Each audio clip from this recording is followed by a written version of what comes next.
Life's deep transformations rarely begin with a gentle sunrise. Instead, picture a rumbling earthquake beneath the surface of your seemingly ordered existence. That quiet peace you thought you had, it cracks. The clarity you valued, it blurs. Suddenly, the life that once felt familiar, your routines, relationships, ambitions, feels alien, unsettling, like a cherished melody, played slightly off-key. This isn't failure. It's the stirring of your unconscious, a powerful current pulling you towards something new. Deep-seated parts of yourself, long ignored or suppressed, are surfacing, demanding to be heard, refusing to be silenced any longer. This internal rebellion, this unsettling unease, isn't random chaos. It's a purposeful upheaval. It's the prelude to a necessary death, the dismantling of the persona you've meticulously crafted to survive, to please, to fit in. That mask is becoming too heavy. The old script no longer works. You're not going backward. You're being invited to see beyond the horizon of your known world. Your psyche is disrupting the surface so the soul beneath can finally breathe. This isn't about losing a job, ending a relationship, or moving to a new city, though those might be the visible consequences. The real revolution happens internally, subtly at first, an unshakable feeling of being pushed from within by an invisible force. This isn't just anxiety, it's the soul's instinct, and resisting it only intensifies the pressure. What you don't consciously understand will express itself unconsciously through anxiety, exhaustion, a quiet sense of something missing. Even when outwardly everything seems fine, you might recoil from things you once loved, feeling emptiness where there was once joy. This isn't clinical depression, it's the dismantling of illusion. Your inner world finally speaking its truth, even if the outer world hasn't caught up. You can't force this phase to end, to become neatly organized. You can only listen, endure, and trust that this discomfort is intelligent. Your psyche isn't punishing you, it's preparing you, deconstructing the structures that kept you asleep, so you can finally wake up. Many retreats at this stage, clinging to the familiar, even when it's lifeless, begging the psyche for silence again. But that silence won't come, not now. Once this process begins, it must run its course. You can't go back to sleep once the soul starts dreaming in broad daylight. There's only forward, and in this case, forward means inward. It means asking questions you don't yet have answers to, being in the midst of a life that no longer fits, and daring to hope for one that has not yet arrived. The temptation will be to fix, to act, to escape the discomfort. But healing isn't a sprint. Transformation isn't instantaneous. It's a slow unfolding, a shedding, layer by layer, of who you thought you were. With each layer removed, you draw closer to something essential, something real. You begin to feel, without needing proof, that there's something within you older than your fears, stronger than your doubts, and more enduring than your confusion. This is the true self, not the self others told you to be, not the self you built for applause, but the self that has patiently, silently, waited for its moment to emerge, and that moment always begins with disruption. On the verge of a major life shift, your inner world begins to speak a different language, not the rationale tone of logic or structured thought, but through images, symbols, and feelings that defy easy explanation. Vivid, emotionally charged dreams might flood your nights, filled with enigmatic symbolism. You might repeatedly encounter the same number, meet strangers who speak words that resonate strangely, or find a particular song following you, appearing at moments you need it most. These aren't coincidences, they're signs. The psyche doesn't operate like a machine. It's more like a living story, revealing itself through the symbolic and the poetic. When profound transformation is near, what you once dismissed as random now seems guided. A phrase in a book, a glance from a near stranger, a memory surfacing unexpectedly. They carry messages. If you're willing to listen, you sense the stirring of something ancient moving through you. The psyche preparing you for change, revealing the unconscious content of your life in these subtle ways. Don't interpret them literally. The language of the unconscious is metaphor. A dream of drowning doesn't mean you'll drown. It might mean your old identity is being submerged, so a new self can emerge. A vision of flight might not suggest escape, but a need for transcendence. The psyche chooses images that bypass your defenses, knowing you can't always hear the truth directly, so it speaks obliquely, wrapping the truth in metaphor, in symbol, in feeling. And when you start to notice, when you begin to trace these images and patterns, you begin to see that something within you is trying to guide you. It's not forcing you forward, it's calling, whispering, inviting you not to blindly leap into something new, but to awaken to what you already know. Deep down, the soul doesn't shout. It reveals, it unfolds. You might wonder why this symbolic language only emerges during times of transition. The answer is simple. When your superficial life begins to crack, your deeper life begins to ascend. The ego may resist, but the unconscious never forgets who you truly are. It remembers your longings, your wounds, your path, and it communicates through the images that have always lived within you. Archetypes, ancient stories, mythic patterns. You're not separate from these images. They are the essence of your nature. When you dream of the sea, you're not dreaming of water. You're encountering the vast emotional currents of the unconscious. When you encounter a stranger in your dreams, you may be encountering your own forgotten self.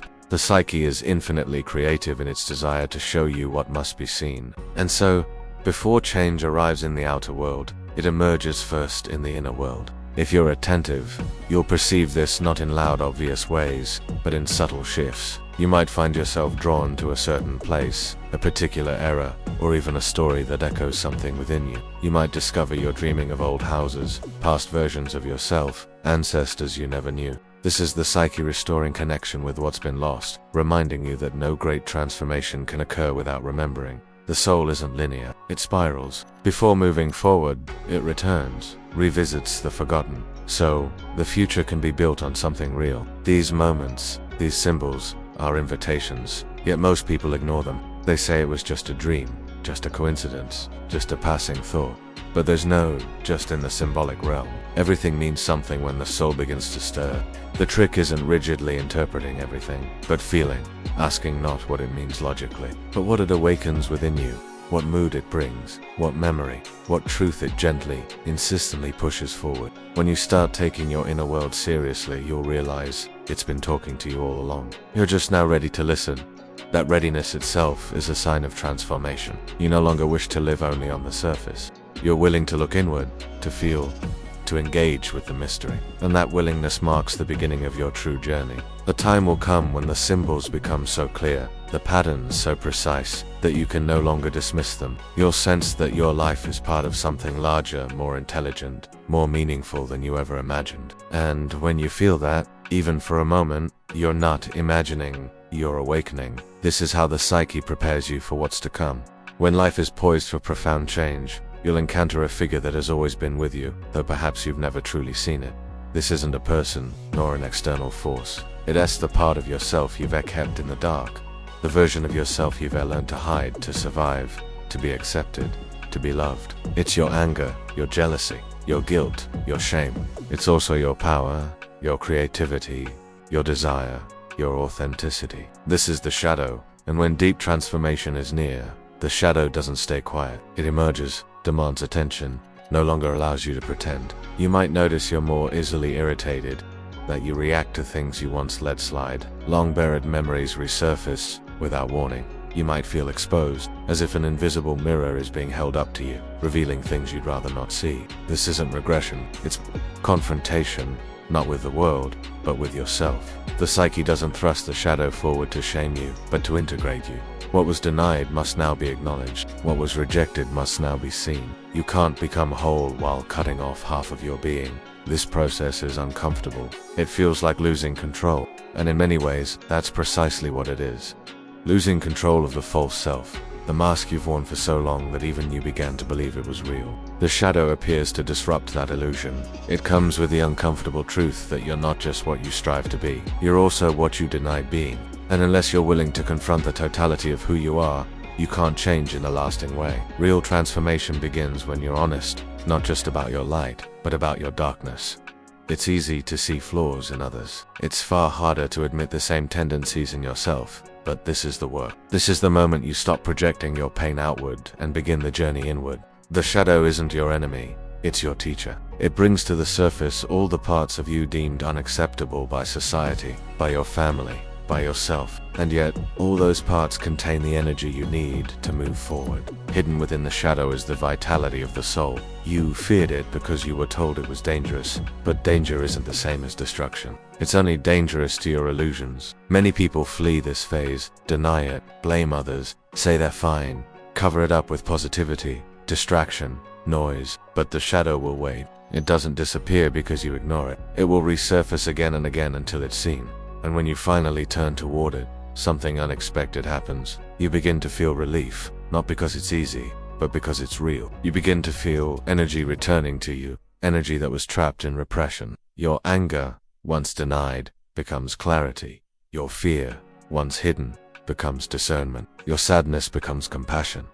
You stop dividing yourself in two. You become whole. This confrontation isn't a single event. It's a cycle. You'll encounter your shadow again and again at different stages, each time going deeper, each time becoming more honest. And each time you do, you will grow in strength. You'll discover that what once terrified you no longer holds the same power. You're no longer controlled by what you refuse to face. You become someone new, not by becoming someone else, but by becoming more yourself than ever before. There's humility in this process. You see yourself clearly, flaws and all, and yet you don't collapse. You acknowledge your humanity. You begin to see others differently too. Not as enemies, but as fellow travelers wrestling with their own shadows. You stop demanding perfection from yourself and the world. You begin to live more truthfully, more fully, more freely. Not because everything is fixed, but because you're no longer afraid to see what's broken. This is what the psyche reveals when your life is about to change. It doesn't flatter you. It challenges you, strips away your defenses so you can find the parts of yourself you left behind. And in doing so, it offers a gift greater than comfort. It offers authenticity, because what you're becoming can only emerge when you stop hiding from who you are. Before transformation takes shape in the outer world, something deep within you begins to fracture. You feel caught between two realities.